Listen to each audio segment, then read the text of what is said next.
आता आभासवाद आणि आपलं बिंब प्रतिबिंबवाद सांगितला. नंतर वेदांतामध्ये एक दुसरी प्रक्रिया आहे, म्हणजे तिसरी प्रक्रिया आहे, ती अवच्छेदवादाची. तर त्या अवच्छेदामध्ये सांगतात बिंब प्रतिबिंबवादामध्ये बिंब आणि प्रतिबिंब हे दोन्ही सत्य मानतात. फक्त अविद्या उपाधीमुळं किंवा अज्ञान उपाधी एकच उपाधी मानतात. आभासवादामध्ये दोन उपाधी मानतात. ईश्वराची उपाधी शुद्ध सत्वात्मक माया आणि जीवाची उपाधी मलिन सत्वात्मक अविद्या असं मानतात. आणि त्यामुळं जीव आणि ईश्वर हे दोन्ही जी मलिन सत्वात्मक मायेमध्ये पडलेलं जे प्रतिबिंब आहे त्याला अधिष्ठान साक्षी चैतन्यासहित जीव असं म्हणतात. आणि मायेमध्ये पडलेलं जे प्रतिबिंब आहे त्याला अधिष्ठानसहित साभास माया त्याला काय म्हणतात, ईश्वर असं म्हणतात. आता बिंब प्रतिबिंबवादामध्ये एकच उपाधी आहे अज्ञान, आणि त्या अज्ञान उपाधीमध्ये पडलेलं जे काही प्रतिबिंब आहे त्याला जीव म्हणतात. आणि त्या प्रतिबिंबाचं मूळ असणारं जे बिंब त्याला ईश्वर म्हणतात. यामध्ये तिकडं जसं जीव आणि ईश्वर यांचा वाच्यार्थ मिथ्या आहे आणि लक्ष्यार्थ सत्य आहे आणि त्याची एकता प्रतिपादन करतात. इथं जीव आणि ब्रह्म हे म्हणजे जीव आणि ईश्वर हे दोन्हीही सत्य आहेत असं सांगतात. आणि फक्त त्याच्या उपाधीमुळे आलेला जो प्रतिबिंबत्व भाव आणि त्या प्रतिबिंब सापेक्ष या ईश्वराच्या ठिकाणी आलेला बिंबत्व भाव हे दोन्ही मिथ्या आहेत. आणि बिंब आणि प्रतिबिंब ही मात्र स्वरूपाने सत्यच आहेत असं सांगितलं. आणि अशी शंका येईल की ईश्वराला या ठिकाणी अल्पज्ञत्व किंवा अल्पशक्तिमत्व येईल किंवा ईश्वर संसारी होईल. कारण का त्याचं बिंब कुठं पडलेलं आहे, अज्ञान उपाधीमध्ये पडलेलं आहे. तर त्याला काय अल्पज्ञत्व किंवा संसारित्व प्राप्त होत नाही.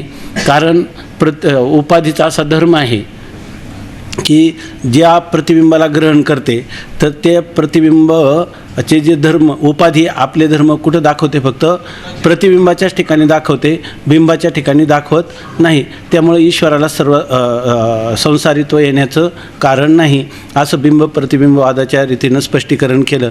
आणि बिंब प्रतिबिंबवाद हा कोणाचा आहे, विवरणकार प्रकाशात्म मुनींचा आहे. आभासवाद कोणी सांगितला, शंकराचार्यांचा किंवा पंचदशीकारांनी त्याचा जास्त विचारसागर आणि पंचदशी ग्रंथामध्ये याचं जास्त करून विवरण किंवा निरूपण केलेलं आहे.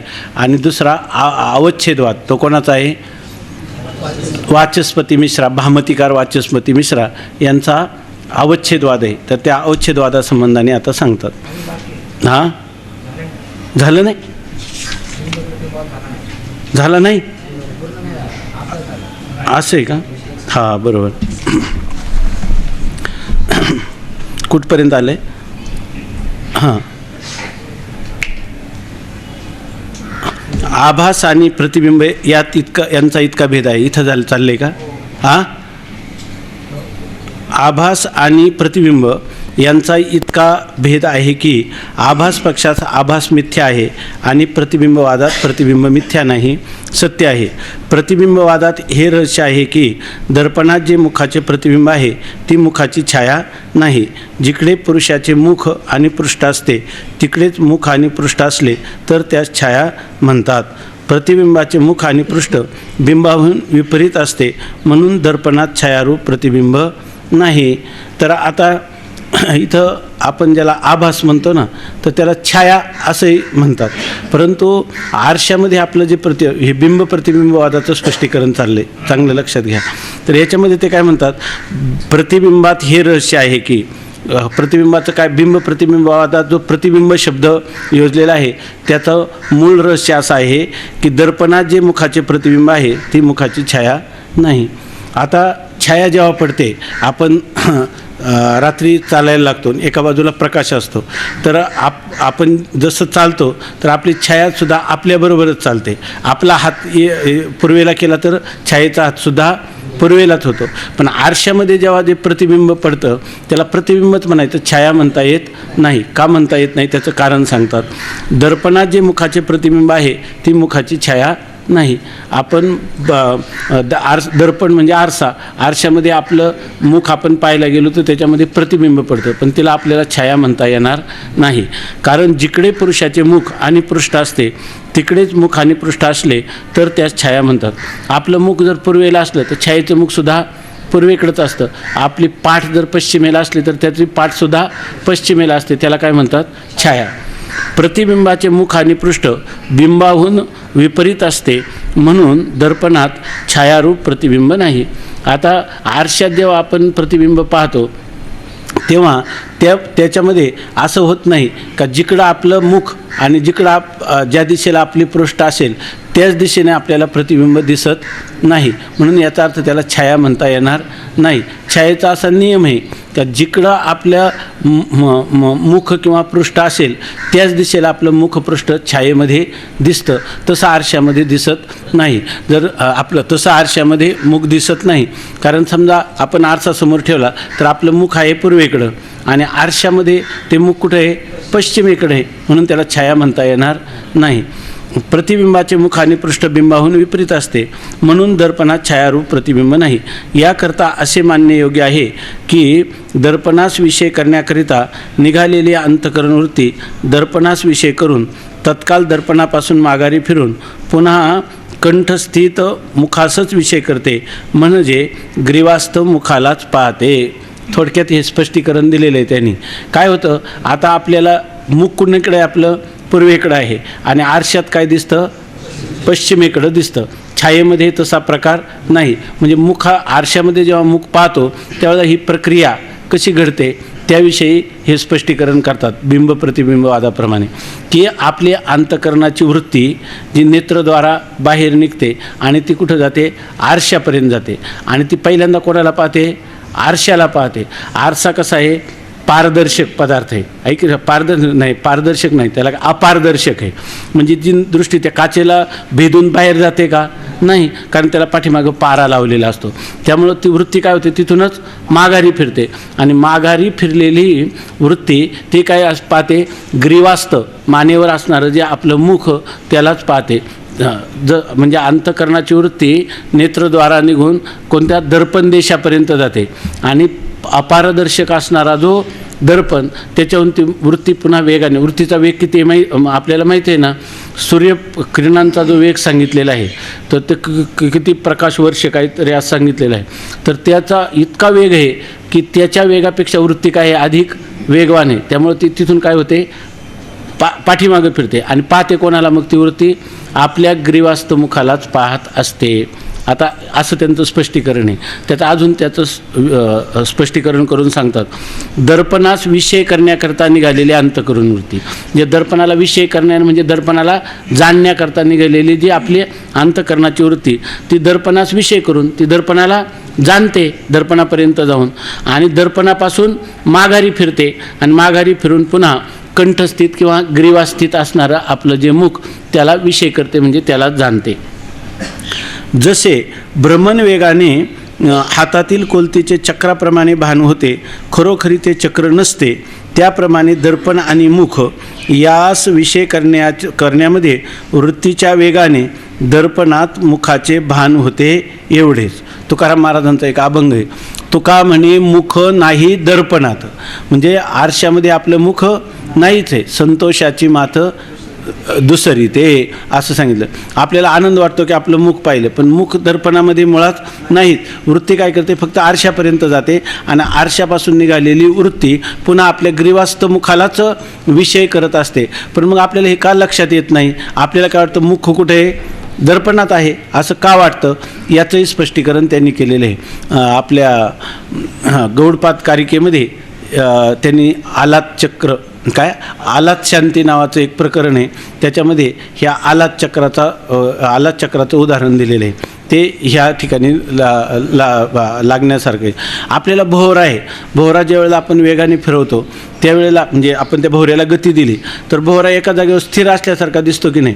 वास्तविक तो अत्यंत गतिमान आहे, पण आपल्याला काय वाटतं एकाच जागेवर तो स्थिर उभा राहिलेला आहे, पण तो फिरत असतो की नाही. परंतु हा वेग आपल्या लक्षात येत नाही. किंवा उदबत्ती आपण घेतली, ती वेगाने फिरवली तर आपल्याला वर्तुळाकार दिसते. वास्तविक उदबत्ती वर्तुळाकार आहे का? नाही. ज्या वेळेला आपण फिरवत असताना इथं आली तर इथंच फक्त प्रकाश आहे का? सगळीकडे आहे, पण तो वेग इतका आहे की जणू काय सर्वच आकार वर्तुळाकार प्रकाश आपल्याला जाणवायला लागतो. त्याप्रमाणे ती वृत्ती जाते, आरशाला विषय करते आणि नंतर माघारी फिरते, ग्रीवास्थ मुखाला विषय करते. परंतु ही गोष्ट त्या वृत्तीचा वेग अधिक असल्यामुळं आपल्याला लक्षात येत नाही आणि आपल्याला तुझी उपाधी दर्पण तिच्यामध्येच मुख आहे अशा प्रकारचा भास होतो. दर्पणेची दुसरे भासे परिते असे एकचिकी. दर्पणामध्ये दुसरं भासतं, पण ते एकच आहे म्हणजे कुठं फक्त ग्रीवास्थ मुखच आहे, त्याला ते पाहते.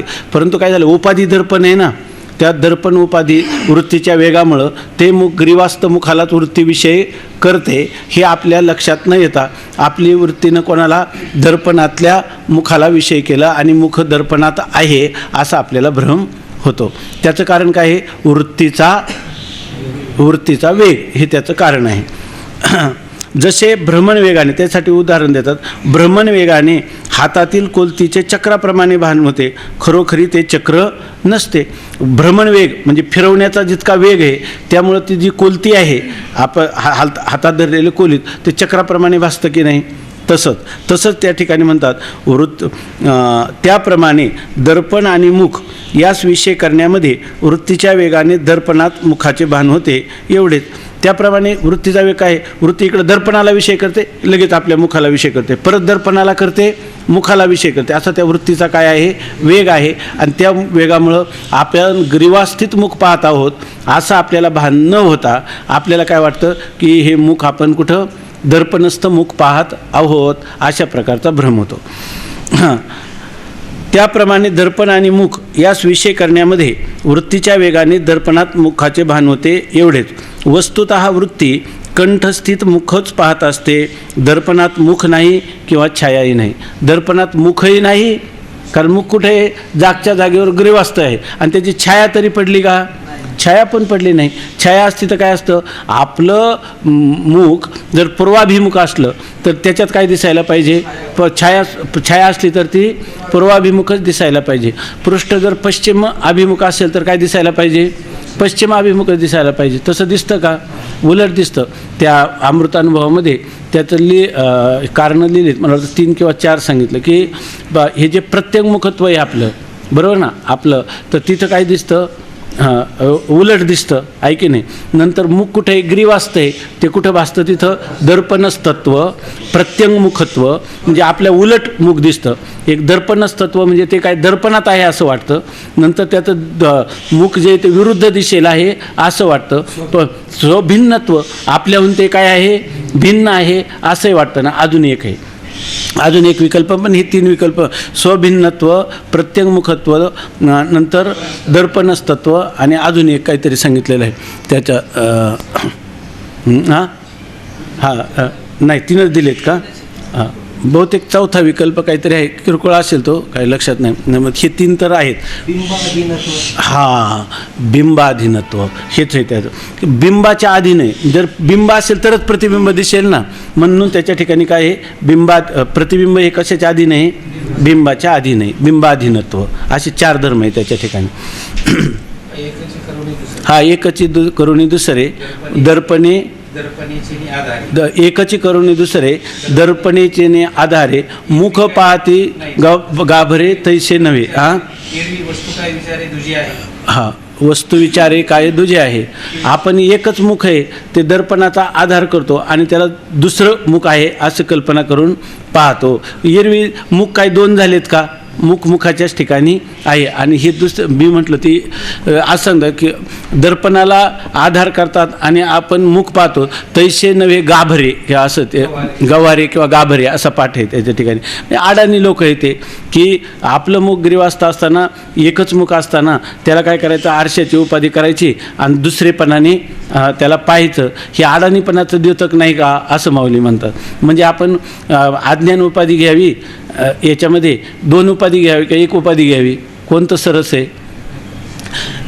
आपल्याला आपल्या आत्मस्वरूपाचं दर्शन करण्यासाठी आपण आत्मस्वरूपाचं दर्शन करण्यासाठी म्हणजे चांगलं लक्षात घ्या, आत्माच ब्रह्मरूप आहे असं आपल्याला यथार्थ ज्ञान करण्यासाठी आपण खरं शहाणपण 2 उपाधी स्वीकारण्यात आहे का 1 उपाधी स्वीकारण्यात आहे? कोण बोललं? काय? उपाधी घेऊन आपल्या उपहिताला पाहणं हा वेडेपणाच नाही का? येत साक्षात अपरोक्षात ब्रह्म, आपण ब्रह्मच आहे, कशाला उपाधी पाहिजे, आहे की नाही? उपाधीनं परमात्म्याला पाहणं किंवा आपल्या स्वरूपाला पाहणं ही काही शहाणपणाची गोष्ट आहे का? मग 2 उपाधी मानणं चांगलं आहे का 1 उपाधी मानणं चांगलं आहे?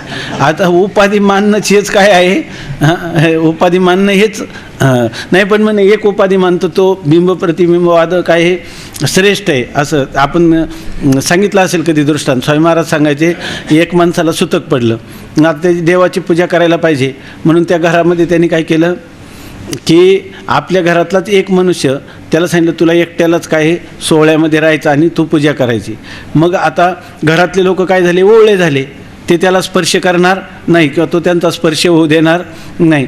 त्यामुळं ते काय झाले, सगळे ओवळे झाले आणि तो एकटाच सोहळा राहिला. परंतु त्याचे नातेवाईक आले एक दिवस आणि त्यांनी सांगितलं की ते लागले ते नातेवाईक होता ओवळा, आहे की नाही? तर तो लागला त्यांना स्पर्श करायला, त्या आपलं नातेवाईक जो होता त्या नातेवाईकाला हा जो सोहळ्यातला मनुष्य आहे ना तो लागला स्पर्श करायला. तो म्हणला तू दूर राहा म्हणे.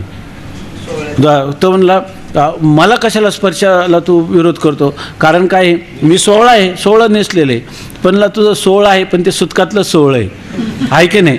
सुतकी तर आहे की नाही? तसं ते 2 उपाधीवाल्याला हा 1 उपाधीवाला काय म्हणतो, सुतका तो मला स्पर्श करू नको. आणि हा जो खरा तत्वज्ञानी पुरुष आहे तो आला तर त्याला काय म्हणतो, तुझं सुद्धा काय आहे, तुझं सोहळ आहे 1 उपाधी, पण माझ्या दृष्टीने ते काय आहे, सुतकातलं सोहळ आहे. माझ्या ठिकाणी मध्ये हेही नाही तेही नाही, वेगळा दोही पासून. म्हणून खरं काय, उपाधी वेगळे तुम्ही निर्विकार, काहीच संसार तुम्हा नाही, ऐशे मद करुणी ठेवा नारायणा, समूळ वासना नरवाई असं सांगतात. जसे भ्रमण वेगाने हातातील कोलतीचे चक्राप्रमाणे भान होते, खरोखरी ते चक्र नसते, त्याप्रमाणे दर्पण आणि मुख यास विषय करण्यामध्ये वृत्तीच्या वेगाने दर्पणात मुखाचे भान होते एवढेच. वस्तुतः वृत्ती कंठस्थित मुखच पाहत असते, दर्पणात मुख नाही किंवा छायाही नाही. दर्पणात मुख आहे का? नाही. बरं त्याची छाया तरी आहे का? नाही. वृत्तीच्या वेगाने दर्पणात मुखाची जी प्रतीती तेच प्रतिबिंब म्हणावे. ह्या वृत्तीच्या वेगामुळं दर्पणात मुखाची जी प्रतीती त्यालाच काय म्हणायचं, प्रतिबिंब. म्हणजे दर्पणामध्ये काय पडलेलं आहे, प्रतिबिंब. परंतु खरं काय, वृत्तीच्या वेगामुळं ती वृत्ती काय करते, फक्त दर्पणालाच विषय करते आणि माघारी फिरते, तिथं मुख नाहीच आहे. पण वेगामुळं आपल्याला काय वाटतं, ग्रीवास्त मुख कुठं आहे, त्या आरशामध्ये आहे, अशी जी प्रतीती त्यालाच म्हणतात प्रतिबिंब. या रीतीने दर्पणात मुखाची जी प्रतीती तेच प्रतिबिंब समजावे. तेच म्हणजे ते मुख काय म्हणायचं, त्याला दर्पणात दिसणाऱ्या मुखालाच काय म्हणतात, प्रतिबिंब. या रीतीने दर्पणरूप उपाधी संबंधाने एक कंठस्थित मुखाचेच बिंब रूपाने आणि प्रतिबिंब रूपाने भान होते. पहा बरं का, आता वास्तविक दर्पणामध्ये जेव्हा आपण मुख पाहतो त्यावेळेला तिथं असा बोर्ड लावलेला असला, हे प्रतिबिंब आहे की नाही? आणि मग आता त्या प्रतिबिंब असलं दर्पणामध्ये, मग आपण मूळच्या मुखाला काय म्हणतो, प्रतिबिंब कोणा ज्याचा आहे त्याला काय म्हणतात, बिंब. म्हणजे मुखाला काय म्हणायचं, बिंब असं म्हणायचं. परंतु बिंब हे नाव आलं, त्या मुखाला बिंब हे नाव आहे का प्रतिबिंब सापेक्ष आलेलं नाव आहे का? मुखाच्याच ठिकाणी आहे, मुखाच्याच ठिकाणी आहे की नाही? स्वामी महाराज नेहमी सांगायचे की एका माणसाचं, चांगलं लक्षात घ्या, एका माणसाचं आडनाव होतं नवरे आडनाव होतं. आता बरोबर आहे ना, वास्तविक नवरा शब्द जो येतो कसा येतो, पत्नीच्या नवरीच्या किंवा पत्नीच्या सापेक्ष येतो. हे कोणाचा, हा मनुष्य अमक्या बाईचा पती आहे असं म्हणतात, नवरा आहे असं म्हणतात. आता वास्तविक ती जर बाई मेली तर तो नवरा कोणाचा आहे की नाही, म्हणजे त्याचं नवरे पण काय आहे, त्या पत्नीच्या सापेक्ष आहे की नाही, बरोबर आहे ना. पण एखाद्या माणसाची पत्नी मेली, बरोबर आहे ना, ती त्याचं नवरे पण घेऊन गेली आहे की नाही. आता त्याला तसं प्रतिबिंब गेलं तर त्याला बिंब हे नाव तरी राहील का, नाही. पण मूळ बिंबरूप असणारा, म्हणजे त्याला बिंब हे नाव नाही, परंतु त्याचं अस्तित्व नाही का, का मुखाच्याच ठिकाणी आहे का, त्याला बिंब हे नाव प्रतिबिंबाच्या सापेक्ष आलं होतं. मग बिंब नाव गेलं तरी ते मूळ बिंब आहेच की नाही त्याच्या ठिकाणी. तसं स्वामी महाराज सांगायचे की नवरा काय पत्नीला घेऊन त्याच्या ठिकाणी नवरे पण आहे. पण जर एखाद्या माणसाचं आडनावच नवरे असलं तर आहे की नाही, त्याची पत्नी मेली तरी त्याचं नवरे पण राहतच की नाही. तसं या ठिकाणी प्रतिबिंब सापेक्ष बिंबत्व जरी त्याचा धर्म गेला तरी ज्याच्या ठिकाणी ज्याच्या अधिष्ठानावर हे बिंब प्रतिबिंब भाव झाले ते मूळ असणारं बिंब म्हणजे निरपेक्ष मुख हे ते मुखाच्याच ठिकाणी आहे की नाही, आहे की नाही. तसं या ठिकाणी जरी तुम्ही एक उपाधी करा नाहीतर दोन उपाधी करा, पण निरुपाधिक असणारं जे स्वरूप आहे त्याच्या ठिकाणी बोर्ड लावायची गरज आहे का, हे याला बिंब म्हणतात आहे की नाही, का आहेच मुखाच्या ठिकाणी. मग बिंब कधी म्हणत होते, आरसा होता म्हणून त्याला काय म्हणत होते, बिंब. पण आरसा उपाधी जर दूर केला तर प्रतिबिंब राहिलं का, नाही. मग प्रतिबिंब सापेक्ष आलेलं बिंब पण राहिलं का, मग शून्य राहिलं का, द्वैत राहिलं का, का जे जसं आहे तसंच राहिलं का, तसंच आपलं स्वरूप आहे, तसंच आपलं स्वरूप आहे. हां हां तोची तो एकाला पुरुष पुरुषी एक जागृतीमध्ये दाखवला. आपण जागृतीमध्ये सगळा व्यवहार करतो की नाही, आणि सुषुप्तीमध्ये कोणता व्यवहार आहे, कोणता व्यवहार नाही. मग जागृतीमध्ये जेव्हा दाखवला पुरुषपणाचा व्यवहार तेव्हाच पुरुष आहे का, आणि स्वप्नामध्ये जेव्हा त्याचं पुरुषत्व गेलं का सुषुप्तीमध्ये, का तिथे पुरुष आहे. म्हणजे तो व्यवहार्य झाला तरी पुरुष आहे आणि अव्यवहार्य झाला तरी तो पुरुष आहे. पुरुषाच्या ठिकाणी पुरुषत्व हे कायमच आहे. तसं स्वरूपाच्या ठिकाणी स्वरूपत्व काय आहे, कायमच आहे, आहे की नाही. समोर ठेवली आणि आपण देखील हां तरी झाले म्हणजे काय आधी नाही. आरसा समोर ठेवला की वा आपण झालो आहे की नाही असं म्हणायचं, आणि असं आरसा समोर ठेवला नाही तर आपण काही नाही आहेत. हे इतकं निसंदेह आपल्या स्वरूपाचं आपल्याला वाटलं. ज्ञानोबारायांनी कसे उदाहरण दिले, याला म्हणतात उपपत्ती. तुम्ही प्रक्रिया शिकू नका आणि काही नका, फक्त तेवढ्या ओव्यांच्या, मात्र त्याचा एक प्रक्रियेशिवाय अर्थ कळत नाही.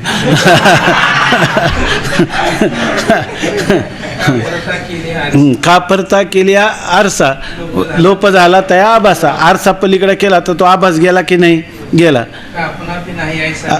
तर आता आरसा गेला, आता आम्ही संपलो असा माणसाने निश्चय करावा. आरसा असला काय आणि नसला काय, मी आहेच आहे की नाही. या ठिकाणी आरसा गेला म्हणजे काय झालं, आप ते नाही का, कोणी एक भ्रमले पणे आणि मी तो नवेगा चोरलो म्हणे, आयसा नाथीला चंद अंतकरणे धरोनी ठाके. अशी स्थिती आहे का आपली, आहे की नाही. तो बिचारा वेडा होता म्हणून त्याला काळाद्वारा बांधला की लगेच सापडलो, काळाद्वारा तुटला की हारलो. तसे थोडंच आपण हरणारे आहेत, आहे की नाही, का हरवणारे आहोत.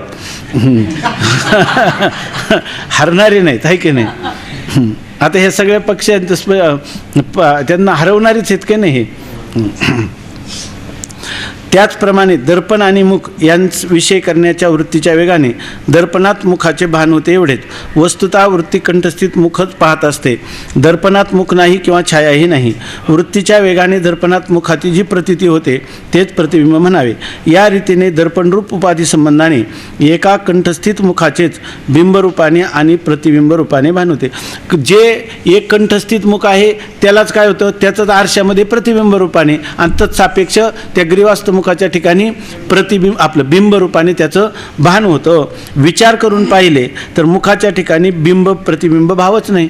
मुखाच्या ठिकाणी प्रतिबिंब भाव आहे का बिंब भाव आहे, त्याला दोन्ही भाव नाही. उपाधीमुळे त्याला बिंब भाव आला, आहे की नाही. आणि त्या उपाधीमध्ये असणारं जे प्रतिबिंब त्या आपलं त्याच्यात काय त्याला काय म्हणायचं उपाधीमध्ये आपल्याला भ्रमामुळं जे भासलं बरोबर ना, भ्रमामुळं भासलं, वृत्तीच्या वेगामुळे हे दिसतं हे लक्षात आलं नाही म्हणून त्याला आम्ही काय म्हटलं प्रतिबिंब. पण मूळ मुखाच्या ठिकाणी प्रतिबिंब भाव आहे का? नाही. एका कंठस्थित मुखाचेच बिंबरूपाने आणि प्रतिबिंबरूपाने भान होते. विचार करून पाहिले तर मुखाच्या ठिकाणी प्रतिबिंब भाव नाही. तसेच अज्ञानरूप उपाधी संबंधाने असंग अद्वितीय चैतन्याच्या ठिकाणी बिंबस्थानी ईश्वर भाव आणि प्रतिबिंबस्थानी जीवभाव प्रतीत होतो. आता हे जसं आहे आरशाप्रमाणे तसंच आरसा उपाधीमुळं बिंब प्रतिबिंब भाव ग्रीवास्त मुखाच्या ठिकाणी येतात. तसंच असंग आणि निर्विकार असणाऱ्या चैतन्यामुळं आपलं चैतन्याला निर्विकार आणि असंग असणाऱ्या चैतन्याला अज्ञान ह्या उपाधीमुळं त्या ठिकाणी बिंब प्रतिबिंब भाव होतो. अज्ञान उपाधीमुळं बिंबस्थानी त्याला ईश्वर भाव होतो आणि प्रतिबिंबस्थानी त्याला जीवभाव प्राप्त होतो. पण मूळ असंग चैतन्याच्या ठिकाणी बिंब भावही नाही आणि प्रतिबिंब भावही नाही. असंग अद्वितीय चैतन्याच्या ठिकाणी बिंबस्थानी ईश्वरभाव आणि प्रतिबिंबस्थानी जीवभाव प्रतीत होतो. विचार दृष्टीने ब्रह्मचैतन्याच्या ठिकाणी जीवेशभाव नाहीत. विचार केला तर मूळ चैतन्याच्या ठिकाणी जीवभावही नाही आणि ईश्वरभावही नाही. अज्ञान उपाधीमुळे ते काय होतात मिथ्याच प्रतीत होतात. अज्ञानामुळे मिथ्या प्रतीत होतात. म्हणून स्वरूपाने बिंब प्रतिबिंब सत्य आहे. मग आता स्वरूपाने बिंब प्रतिबिंब सत्य आहे की नाही? कारण का तर त्या ठिकाणी दोन्हीकडं वृत्ती काय करत असते? वृत्ती कशाला विषय करत असते? असंग निर्विकार चैतन्यालाच विषय करीत असते. परंतु त्या वृत्तीच्या वेगामुळं त्या उपाधीमध्येच हे काय झालेलं आहे प्रतिबिंबित आपलं उपाधीमध्येच हे मुख आपण वेगळेपणाने पाहत आहोत असं वाटतं. म्हणजे बिंबस्थानी कोण वाटतं? ईश्वर आणि प्रतिबिंबस्थानी जीव वाटत असतो. याचा पण जर विचार केला तर मूळ चैतन्याच्या ठिकाणी अज्ञान उपाधीचा परित्याग केला तर जीवभावही नाही आणि ईश्वर भावही नाही. पण जेव्हा प्रतिती येतात तेव्हा तरी ते सत्य आहेत का? त्याच्या ठिकाणी बिंबत्व आणि प्रतिबिंबत्व हे दोन्ही भाव काय आहे मिथ्या आहेत असं विचाराने प्रतीत होतं. आणि विचाराने काय दिसतं की मूळ असणाऱ्या असंग निर्विकार चैतन्याच्या ठिकाणी ना प्रतिबिंबस्थानी ईश्वर भाव आहे, ना आपलं प्रतिबिंबस्थानी जीवभाव आहे, ना बिंबस्थानी ईश्वर भाव आहे. मूळ ते चैतन्य असंग निर्विकारच आहे. स्वरूपाने बिंब प्रतिबिंब सत्य आहेत. बिंब प्रतिबिंब भाव मिथ्या आहे विसरू नये. आता अगोदर सांगितलं आपण की बिंब आणि प्रतिबिंब दोन्ही काय आहेत सत्य आहेत. फक्त काय त्याच्यावर उपाधीमुळे आलेला बिंबत्व आणि प्रतिबिंबत्व हे मात्र मिथ्या आहे. स्वरूपाने बिंब प्रतिबिंब दोन्ही काय आहेत सत्यच आहेत आणि फक्त त्याच्यावर आलेला उपाधीमुळे आलेला बिंबत्व भाव आपलं प्रतिबिंबत्व भाव तत्सापेक्ष आलेला बिंबत्व भाव हे दोन्ही मिथ्या आहेत हे विसरू नये. कारण बिंब प्रतिबिंबाविषयी दृष्टांतात्मक आहे, दार्ष्टांतात चैतन्य आहे. इथं बिंब आणि प्रतिबिंब यांच्या दृष्टांतात कोण आहे? एका ठिकाणी ग्रीवास्त काय आहे मुख आहे. बरं त्या मुखामध्ये आरसा उपाधी घेतली तर बिंबभाव आहे, नाही तर नाही. मूळ मुखाच्याच ठिकाणी आहे. मग ह्या मुखस्थानी इथं काय घ्यायचं असंग निर्विकार चैतन्य. त्याच्या ठिकाणी अज्ञान उपाधी घेतली तर तुम्हाला प्रतिबिंब तत्सापेक्ष त्या मुखाच्या ठिकाणी मिथ्याच अशा प्रकारचं बिंबत्व भाव प्रतीतीला येतो. अन्यथा असंग निर्विकार चैतन्य हे बिंबत्व प्रतिबिंबत्व भाव विवर्जित जसंच्या तसं आपल्या स्वतःच्या महिमेमध्ये आहे. दार्ष्टांत बिंब प्रतिबिंबाविषयी दृष्टांतात्मक आहे आणि दार्ष्टांतात चैतन्य आहे म्हणून ती दोन्ही सत्य आहेत. दार्ष्टांतात कोण आहे? मुखाच्या ठिकाणी चैतन्य आणि चैतन्य काय आहे सत्यच आहे. दोन्ही सत्य आहेत. आभासवादात आभासाचे स्वरूप छायावान आहे म्हणून मिथ्या आहे. आभासवाद मानला तर बिंब प्रतिबिंबवाद आणि आभासवाद वेगळा आहे. आभासवादात ते जे प्रतिबिंब म्हणता येत नाही त्याला काय म्हणायचं छाया. म्हणून आभासाचं स्वरूप काय आहे छायावान म्हणजे छायेनं युक्त आहे. तिथं जसं तुमचा आभास ज्या प्रकारचा असेल त्या ठिकाणी तर तुमचं समजा मुख पूर्वेकडं असेल तर त्याच्यामध्ये काय दिसणार पूर्वेकडं दिसणार. त्याला काय म्हणणार आम्ही छाया असं म्हणणार. आणि याच्यामध्ये काय होणार याच्यामध्ये मुख जर पूर्वेकडं असलं तर त्याच्यात काय दिसणार पश्चिमेकडं. म्हणून त्या ठिकाणी आम्ही प्रतिबिंब शब्दाचा प्रयोग करतो. आभासवादात आभासाचे स्वरूप छायावान आहे म्हणून मिथ्या आहे. असा आभासवाद आणि प्रतिबिंबवाद यांच्यात भेद आहे. असा आभासवादात आभासाचं स्वरूप मिथ्या का आहे? का ती त्याची छाया आहे, ती त्याचं वास्तव स्वरूप नाही, म्हणून त्याला आम्ही मिथ्या म्हणतो. परंतु प्रतिबिंबवादामध्ये मात्र जीव आणि ईश्वर दोन्हीही सत्य आहेत. जरी ते बिंबस्थानी आणि प्रतिबिंबस्थानी असतील तरी स्वरूपाने, कारण ते काय दोन्ही काय असंग चैतन्याचंच स्वरूप आहे. ते दोन्ही काय स्वरूपाने काय आहेत? सत्यच आहेत. फक्त त्याच्यामुळं उपाधीमुळं आलेला प्रतिबिंबत्व आणि बिंबत्व हे मिथ्या आहेत असं बिंब प्रतिबिंबवादामध्ये समजतात. हा बिंब प्रतिबिंबवाद आणि आभासवाद याच्यामधला काय भेद आहे असं सांगितलं. आता तिसरा वाद जो आहे, म्हणजे 3 वाद जास्त प्रचलित आहे. कोणते? खरा मूळतः आहे वेदांताचा आज्यातवाद, त्याच्यानंतर आभासवाद, अवच्छेदवाद आणि प्रतिबिंबवाद. सिद्धांत सगळ्यांचा काय आहे? एकच आहे. ब्रह्मसत्य जगन्मिथ्या जीवो ब्रह्म एव नापरा. हा सिद्धांत ह्या सर्वांना मान्य आहे. परंतु ते सिद्ध करण्याची जी प्रक्रिया आहे, प्रक्रिया प्रत्येकाची काय आहे? भिन्न आहे. म्हणून प्रक्रिया भिन्न परंतु सिद्धांत एक. याला दुसरं नाव काय आहे? एकदेशी असं म्हणतात. तर याच्यामध्ये हे अवच्छेदवादी, आभासवादी आणि आपलं अवच्छेदवादी, बिंब प्रतिबिंबवादी आणि आभासवादी. तर आता हे 2 वाद पाहिले. आता अवच्छेदवाद सांगतात. अवच्छेदवादात माया विशिष्ट चैतन्य ईश्वर आहे आणि व्यष्टी अज्ञान विशिष्ट चैतन्य जीव असे म्हणतात. याप्रमाणे ग्रंथकारांची जीवेश्वर स्वरूपाविषयी मते भिन्न असली तरी सर्व ग्रंथकारांची प्रक्रिया किंवा सरणी अद्वैत आत्मज्ञानाकरिताच आहे. म्हणून ज्या प्रक्रियेने जिज्ञासूला आत्मबोध होईल तीच प्रक्रिया त्याने उत्तम समजावी. आता अवच्छेदवादात काय स्वरूप आहे? तर अवच्छेदवादामध्ये माया विशिष्ट जे चैतन्य आहे, म्हणजे ज्या चैतन्याला माया हे विशेषण लागलेलं आहे, त्या माया विशिष्ट चैतन्याला अवच्छेदवादामध्ये ईश्वर असं म्हणतात. आता आभासवादामध्ये कशा म्हणतात? साभास माया. इथं काय झालं? अवच्छेदवादात केवळ त्यांनी आभास मानलेला नाही म्हणून केवळ माया विशेषण लागले की त्याला ईश्वर भाव येतो. आभासवादामध्ये काय आहे? आभासासहित माया विशेषण लागली म्हणजे साभास माया विशिष्ट चैतन्याला काय म्हणतात? ईश्वर. अवच्छेदवादात काय म्हणतात? माया विशिष्ट चैतन्याला ईश्वर म्हणतात. आता जीव कशाला म्हणतात? तर अज्ञान विशिष्ट, बरोबर ना? अज्ञान विशिष्ट असं जे चैतन्य त्याला काय म्हणतात? जीव. म्हणजे केवळ अज्ञान हे ज्याला काय लागलेलं आहे? विशेषण लागलेलं आहे. आणि अज्ञान म्हणजे सार्वत्रिक, त्याला काय म्हणतो आपण? समष्टी अज्ञान नाही. इथं कोणतं? व्यष्टी अज्ञान. हा सर्वात महत्त्वाचा शब्द आहे. व्यष्टी अज्ञान. समष्टी अज्ञान उपाधी लागलं की त्याला काय म्हणायचं? ईश्वर. आणि व्यष्टी अज्ञान विशेषण लागलं की त्याला म्हणायचं जीव. व्यष्टी म्हणजे एका पुरतं. व्यष्टी अज्ञान विशिष्ट चैतन्य जीव असे म्हणतात. आता त्यांनी पाठीमागे सांगितलं होतं, काल परवा चिंतन होऊन गेलं. जर कोणी म्हणायला लागलं की व्यष्टी अंतःकरण हे ज्याला विशेषण लागतं त्याला म्हणतात जीव, चालेल का? नाही चालेल. पण हे लक्षण प्राज्ञावर जाईल का? मग जाणार नाही. बरं, व्यष्टी अज्ञान म्हणलं तर हे जीव जागृत विश्वावर जाईल का? नाही. पण समजून घ्यायचं, तिथं जरी नसलं तरी अव्यक्त स्वरूपात काय आहे? व्यष्टी अज्ञानामध्ये ते जागृत विश्व काय आहे? लीन होऊन राहिलेलं आहे. आणि विश्व मानलं तर विश्व काय अमुक धक्के आला का कुठून? का व्यष्टी अज्ञानामधूनच व्यक्त झाला? मग तुम्ही असं जरी व्याख्या केली तरी चालेल. व्यष्टी अज्ञान विशिष्ट चैतन्यास जीव म्हणतात किंवा अंतःकरण विशिष्ट चैतन्यास जीव म्हणतात. किंवा त्याच्यातही आणखी तुम्हाला सुधारणा करायची झाली, काय करायचे?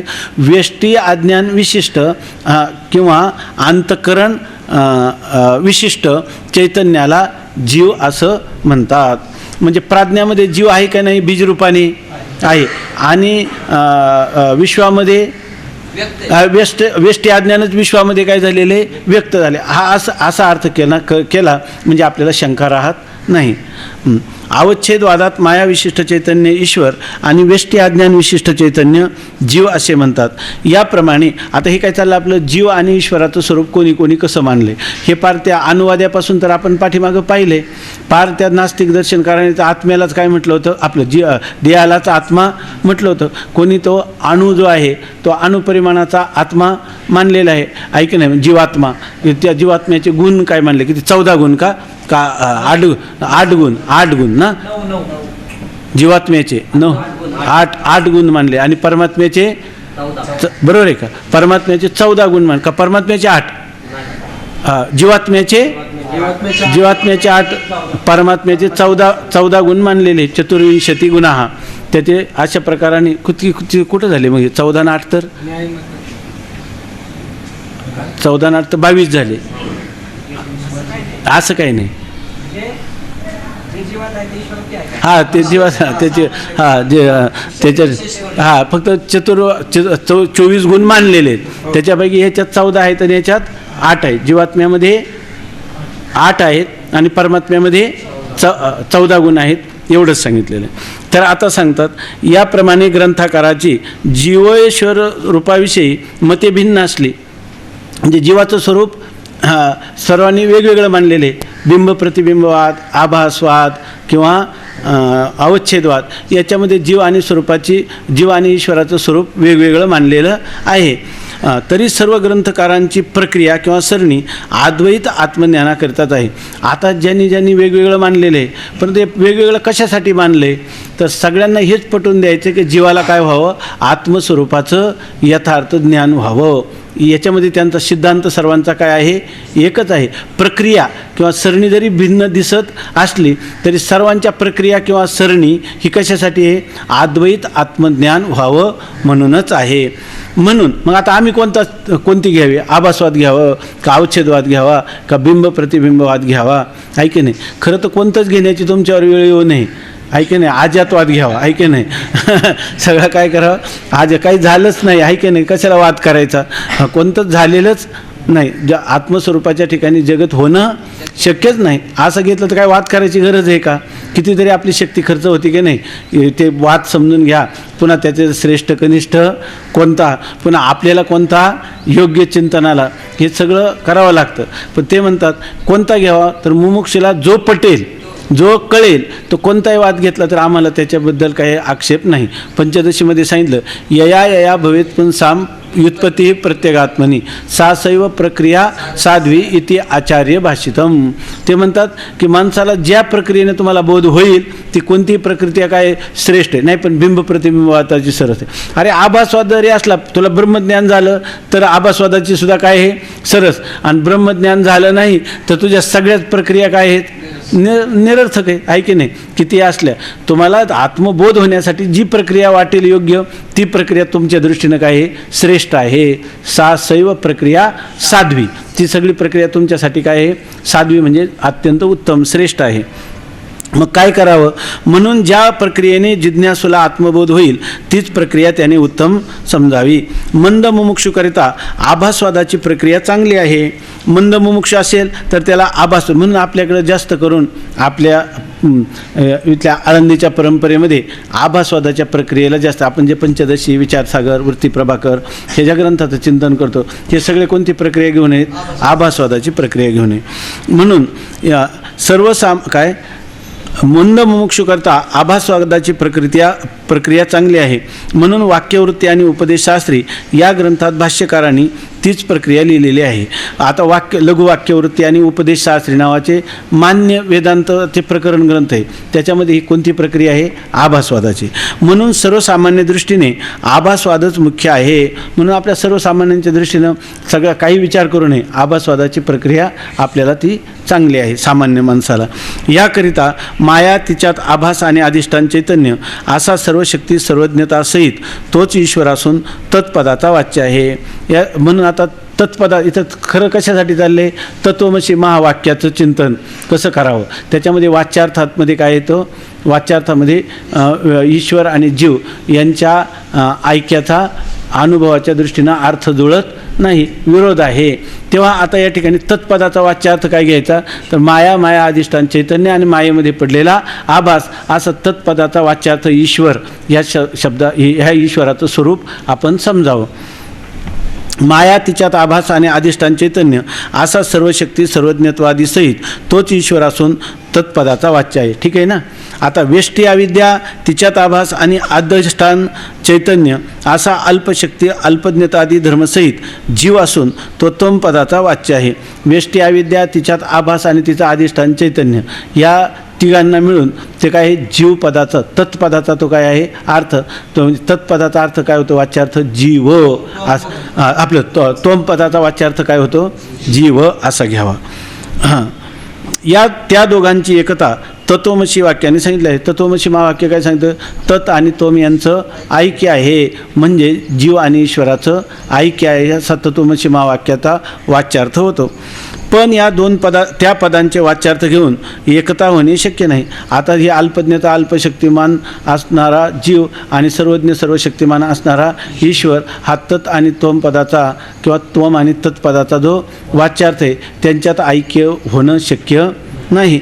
म्हणून तत्पदाच्या वाच्यार्थातील एक भाग म्हणजे आभाससहित माया आणि मायाकृत सर्वशक्ती सर्वज्ञता आदी धर्म यांचा त्याग करून चैतन्य भागाच्या ठिकाणी तत्पदाची भागत्याग लक्षणा करावी. आता हे भागत्याग लक्षण आपल्याला समजावून राहिले ना, तर या ठिकाणी काय आहे की आपल्या ईश्वराच्या ठिकाणी 3 गोष्टी आहेत.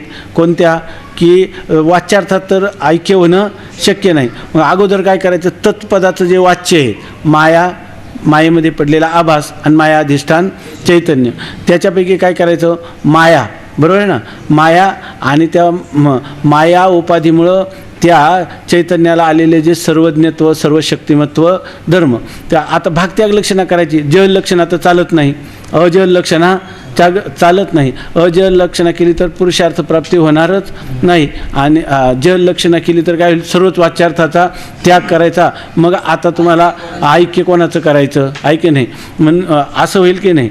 मग याच्यासाठी आम्हाला लक्षणं करायची झाली तर कोणती करायची, भागत्याग लक्षणा. मग भागत्याग लक्षणाचं काय स्वरूप आहे, काही भागाचा वाच्यार्थाचं, काही भागाचा त्याग आणि काही भागाचं ग्रहण. मग आता काय करायचं, माया आणि मायेमध्ये पडलेला आभास म्हणजे साभास मायेचा काय करायचा, परित्याग करायचा.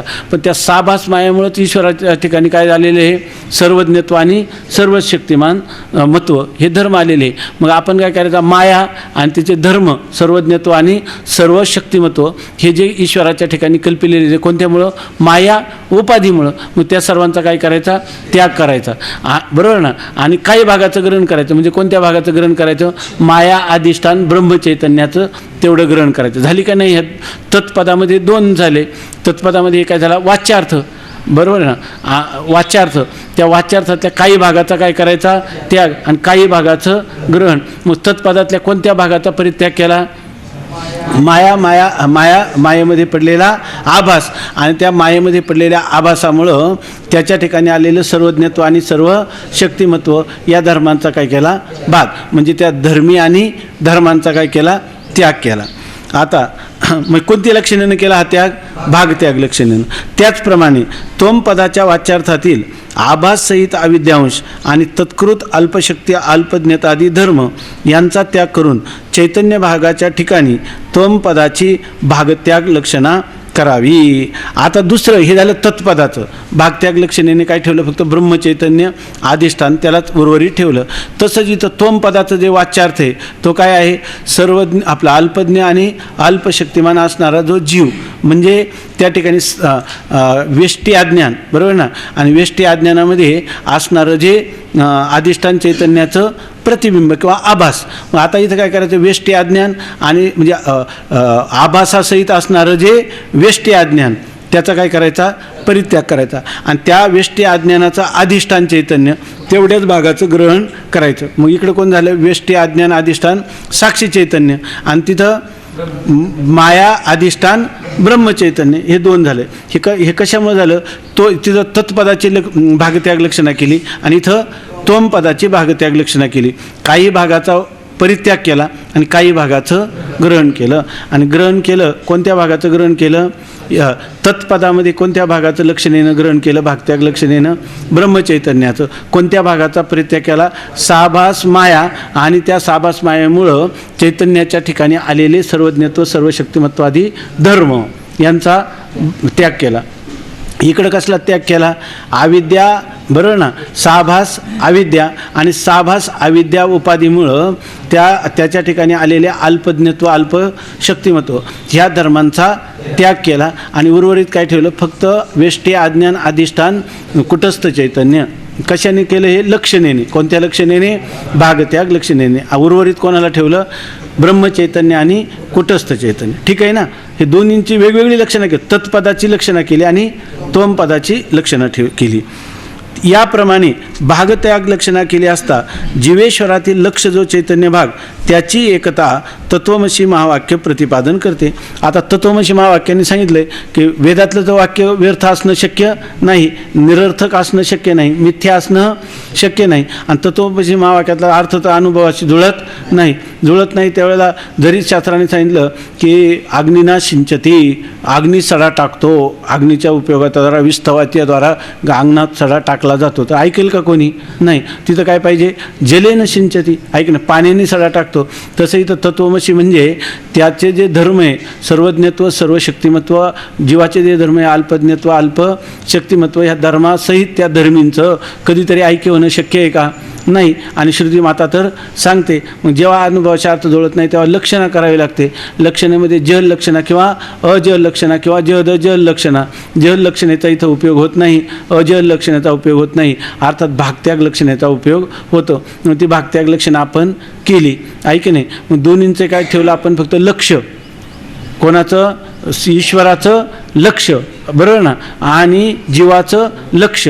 आता जर जीवाचं लक्ष आहे कुटस्थ चैतन्य, ईश्वराचं लक्ष आहे ब्रह्मचैतन्य, ह्या दोन चैतन्यामध्ये ऐक्य होईल की नाही? उपाधींचा जर परित्याग केला तर ऐक्य होईल, ऐकी नाही. आता तत्वमसी महावाक्य हेच सांगतंय. बरं, हा अर्थ तुम्हाला लक्षणेनं ज्ञात झाला की नाही? का मनाने अर्थ प्रतिपादन केला? श्रुतीचं मनोगत किंवा अभिप्राय आणि आपण केलेला तिचा जो अर्थ म्हणजे श्रुतीवचनाचा अनुकूल अशा प्रकारचा जो अर्थ तो संभवनीय आहे की नाही? आहे. आता सांगतात याप्रमाणे भागत्याग लक्षणा केली असता जीवेश्वर स्वरूपातील लक्ष जो चैतन्य भाग त्याची एकता तत्वमसी महावाक्य प्रतिपादन करते. वेद अशक्य अर्थाचं प्रतिपादन करील का? नाही. मग हा अर्थ जो आहे तो शक्य आहे का नाही? बरोबर आहे ना. अशक्य जो कधी असंभवनीय अर्थ आणि त्याचं वेद प्रतिपादन करील का? आणि मग त्याला प्रामाणिकपणा राहील का? आणि वेदाचं प्रामाण्य अबाधित आहे की नाही? बरं, ते कसं आहे? अपौरुषे आहे की नाही? अनादिकालापासून आहे की नाही? का फक्त वेदाचंच सर्वात प्रबल प्रामाण्य आहे? मग अशा वेळेला आपण त्याचा अर्थ त्याला केला पाहिजे की नाही? अनुभवाला जुळेला असा. आता त्याचप्रमाणे अथर्वणकांचे महावाक्य अयमात्मा हे एक महावाक्याचं एकदा आपल्याला कळलं की चारही महावाक्यांचा अर्थ आपल्याला कळायला हरकत नाही. तर त्याचप्रमाणे अथर्वणिकांचे महावाक्य अयमात्मा ब्रह्म म्हणजे हा तुझा आत्मा ब्रह्म आहे असे आहे. आता तत्वमसी पाहिलं. आता इथं काय सांगतात? अयम आत्मा ब्रह्म हे वाक्य आहे. यात आत्मा शब्दाचा अर्थ काय घ्यावा? अयम आत्मा म्हणजे हा आत्मा म्हणजे काय घ्यायचा? जीव. आणि ब्रह्म शब्दाचा अर्थ घ्यायचा वाच्यार्थ ईश्वर आणि लक्षार्थ साक्षी व ब्रह्मचैतन्य. अयम आत्मा ब्रह्म, आत्मा शब्द जरी असला त्याचा अर्थ काय घ्यायचा? जीवात्मा. ब्रह्म शब्द असला तर त्याचा अर्थ काय घ्यायचा? ईश्वर. आणि त्या दोघांचं पुन्हा काय करायचं? लक्षणा कोणती करायची? भागत्याग लक्षणा. आणि मग तिथं सुद्धा आत्मा जीवात्म्याचं काय ठेवायचं? कुटस्थ चैतन्य. लक्ष काय ठेवायचं? कुटस्थ चैतन्य. आणि अयम आत्मा ब्रह्म म्हणजे ईश्वर, त्या ब्रह्माचं लक्ष काय ठेवायचं? ब्रह्मचैतन्य, ऐक नाही. आणि वाच्यार्थ कोण आहे? ईश्वर. आणि लक्षार्थ कोण आहे? ब्रह्मचैतन्य. ऐक, असा अर्थ ठेवता येईल की नाही? आणि मग त्याचं ऐक्य होईल का नाही? मग अयम आत्मा ब्रह्म हे कसं ज्ञान झालं? कोणत्या अर्थाने ज्ञान झालं? भागत्याग लक्षणेनं झालं. आता ऋग्वेदाचे महावाक्य प्रज्ञानम ब्रह्म आहे. यातील प्रज्ञान शब्दाचा वाच्यार्थ जीव आणि ब्रह्म शब्दाचा वाच्यार्थ ईश्वर आणि लक्षार्थ साक्षी व ब्रह्मचैतन्य आहे. आता ऋग्वेदाचं महावाक्य कोणतं आहे? प्रज्ञानम ब्रह्म. याचा अर्थ असाच करायचा. इथं प्रज्ञान शब्दाचा अर्थ काय घ्यायचा? जीव. आणि ब्रह्म शब्दाचा अर्थ घ्यायचा ईश्वर. तिथं लक्षणा कोणती करायची? भागत्याग. आणि उर्वरित कोणाला ठेवायचं? कुटस्थ चैतन्याला आणि ब्रह्मचैतन्याला. आणि त्यांच्यातलं ऐक्य आहेच आहे, ऐकी नाही. यजुर्वेदातील महावाक्य अहम ब्रह्मास्मी. आता हे झालं ऋग्वेद, यजुर्वेद, अथर्ववेद आणि सामवेद. आता यजुर्वेदातलं महावाक्य कोणतं आहे? तर यजुर्वेदातील महावाक्य अहम ब्रह्मास्मी यातही अहम शब्दाचा वाच्यार्थ जीव आणि ब्रह्म शब्दाचा वाच्यार्थ ईश्वर आणि लक्षार्थ साक्षी व ब्रह्मचैतन्य आहे. आता इथं जरी अहम ब्रह्मास्मी असेल तर अहम शब्दाचा अर्थ काय घ्यायचा? जीव, आणि ब्रह्म शब्दाचा अर्थ घ्यायचा ईश्वर. भागत्याग लक्षणा करायची आणि भागत्याग लक्षणेने दोघांचे लक्ष कोण आहे? तर साक्षी चैतन्य किंवा कुटस्थ चैतन्य आणि ब्रह्मचैतन्य. आणि मग जशी महावाक्यात भागत्याग लक्षण आहे तशी सत्यम ज्ञानम अनंतम ब्रह्म इत्यादी वाक्यातही सत्य ज्ञान अनंत इत्यादी पदेही भागत्याग लक्षणेनेच शुद्ध ब्रह्माचे बोधन करतात, शक्तिवृत्तीने बोधन करीत नाहीत. कारण शुद्ध ब्रह्म कोणत्याही पदाचे वाच्य नाही हा सिद्धांत आहेत. म्हणून सर्व पदे विशिष्टाचीच वाचक आहेत आणि केवळ शुद्ध लक्ष आहे. उद्या पाहू. पुंडलिक वरदा हरी विठ्ठल. श्री ज्ञानदेव तुकाराम ज्ञानेश्वर महाराज की जय.